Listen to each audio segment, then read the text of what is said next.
I was watching some of the, like E3 leak, whatever stuff, videos about that on YouTube. And, I remember that from back in the day. Missing information was one of the first mods that I fucked with. And I remember, where they show like Team Gaben and this and that, or like they mentioned the hate for him, like they hated him or whatever. Yeah, I remember that back then. It's kind of weird to see how everybody will talk about it now compared to in the past. But the leak stuff, that was some of the first shit I fucked with. Now there was a lot of people that they fucked with it in 2003. Well, I didn't even have a PC that could play the shit. So I basically had to wait till I had a gaming PC to play Half-Life 2 itself with. But it was one of the first things I fucked with. But yeah, I wish the release Half-Life 2 had been more like the, in my opinion, the like 01 to 02 era stuff. I don't know. I like the just sort of dystopian aesthetic or whatever. More so the textures. Now something I read in the comments. I don't remember who their name was, but apparently somebody that did a lot of the textures for those early designs of Half-Life 2 also did texture work on Kingpin Life of Crime. And if they did, then that makes a ton of sense. Especially some of those older maps that had kind of like the Art Deco style. But also just the look of the textures is very, very similar to Kingpin Life of Crime. Like I actually right now,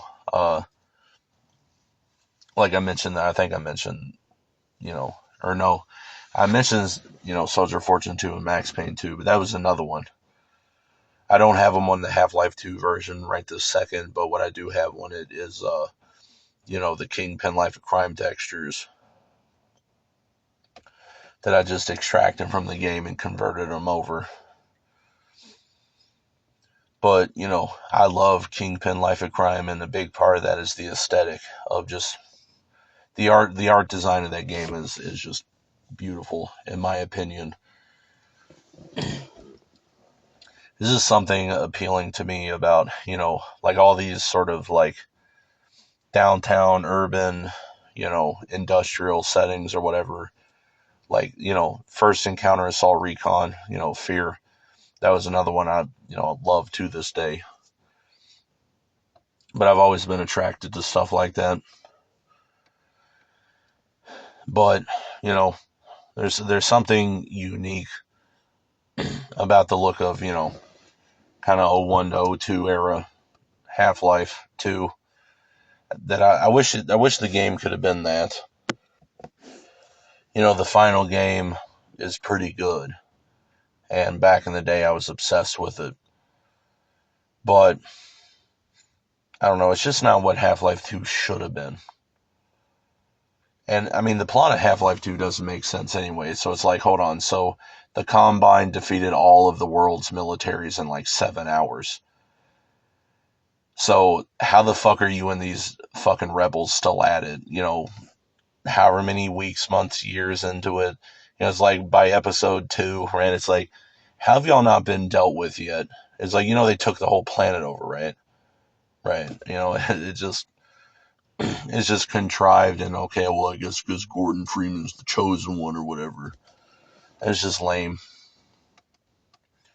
And, I'm convinced that the mythos of the G-Man started as Valve just inserting a character that was like, ooh, spooky, or oh, what's he up to?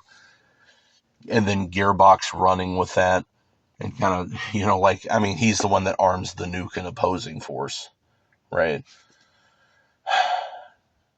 And then it's like Valve took something that was, kind of just an afterthought, but turned it into like the Deus Ex Machina of the whole series.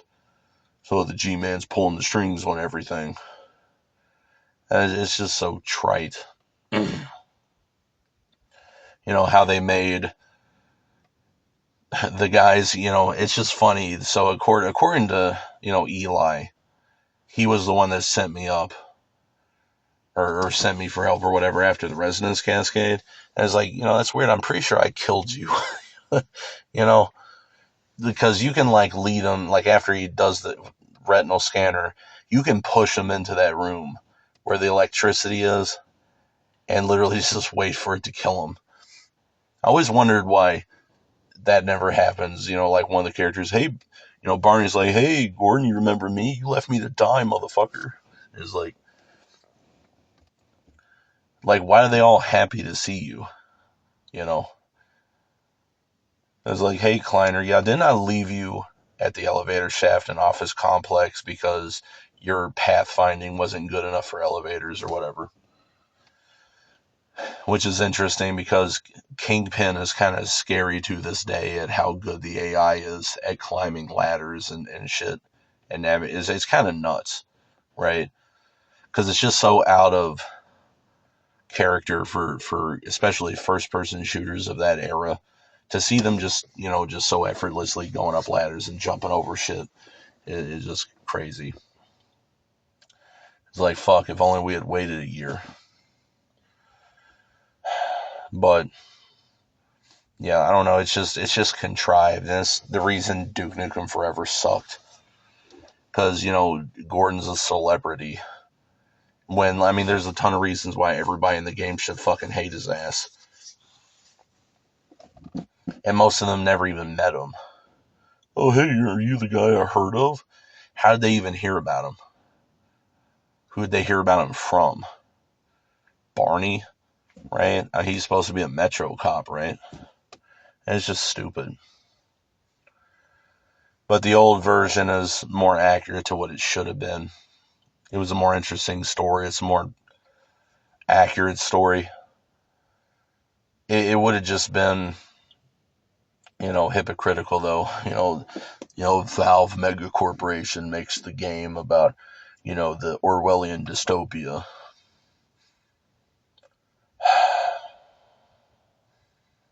I don't know.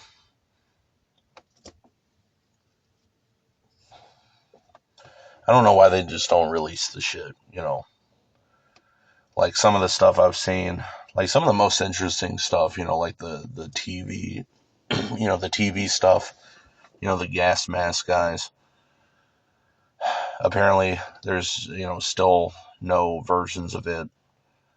People, will reconstruct it, but who gives a fuck about that? And what's funny is if you watch the E3 videos of that, where they're taking the TVs and all that, which I remember seeing in magazines back in the day. Dude, the lighting on that shit looks better than a lot of games even now. Right? It looked better than the final Half-Life 2 in almost every fucking situation. I just think it's so stupid how, all this pre-release stuff, they put more effort into the E3 teasers and, making this stuff look amazing when it's like the game is never going to be like that. But it's like they wasted all that time on the E3 shit, and it's like, fuck, imagine if you had put that effort into making a fucking game. And speaking of, the anti-consumer shit of Valve, anybody remember that German guy that they tricked into coming to the US to get him kidnapped into a concrete box because he dared to give them free fucking publicity, right? Now, of course, the narrative version of that would be, oh, the good guys, totally arrested, totally caught the, the hacker. Wow, this is a dude that did nothing wrong. I haven't looked it up in a long time. He was a German guy, right? I haven't looked it up in a long time. I wouldn't be surprised if he's still fucking rotting in a fucking cage like he did something. But then all the corporate criminality just doesn't count for anything. And that's what's fucked up about it. Like I mentioned, these corporate punk bands, grindcore bands, all these fake emos, this, that. If I truly understood everything, I wouldn't ever even listen to that shit. But the same thing with video games.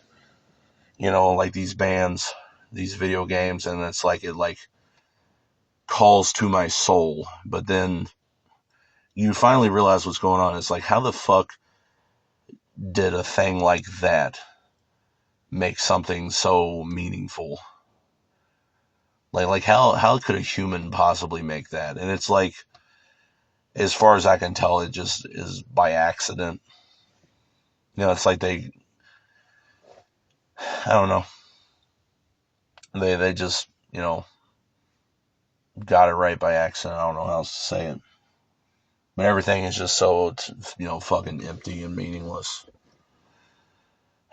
So even if it was a good sounding song or a fun game or whatever, it was all just for the wrong fucking reasons. It was all just whatever.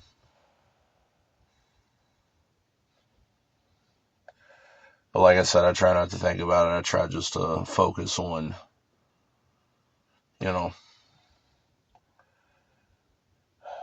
mostly the level design nowadays. But yeah, I will still replay a lot of games.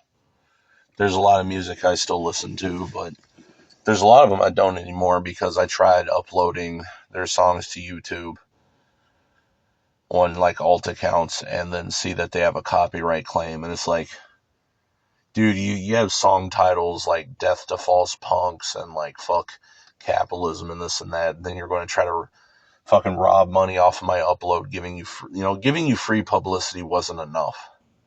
I just fucking hate everything. And there's a lot of bands now that I don't listen to anymore for that reason. And some of them I don't listen to anymore because I met them in person and see what these supposed real punks act like. Every human is the fucking same. But, there's a lot of stuff that either I only will listen to it for nostalgia's sake now. I don't like the band anymore, but occasionally it's nostalgia. Some of them I can't even use them as nostalgia anymore. But it's just weird to see how meaningful these games or music or whatever the fuck it may be was, to me at a point in my life. But then you see all these humans that they like the shit too. And it's like they're just these totally soulless apes. And it's like, how the fuck could I have anything in common with something like that, right? What is there that appeals to them? You know what I mean? It's like it shouldn't appeal to them at all. Like there's nothing there that they really need from that. But then it was made by other psychotic human apes that they just they hit all the right notes by accident anyways. It's just double for nothing. I don't know.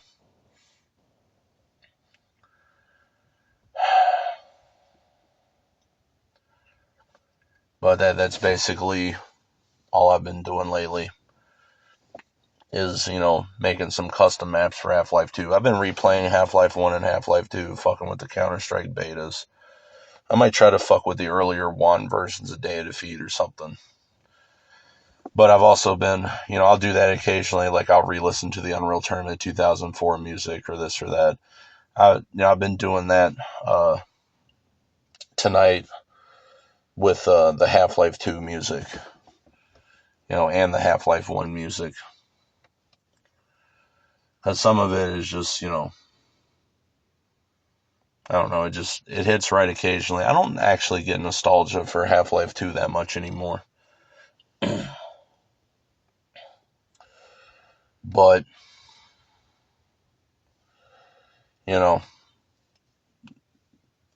very rarely I will.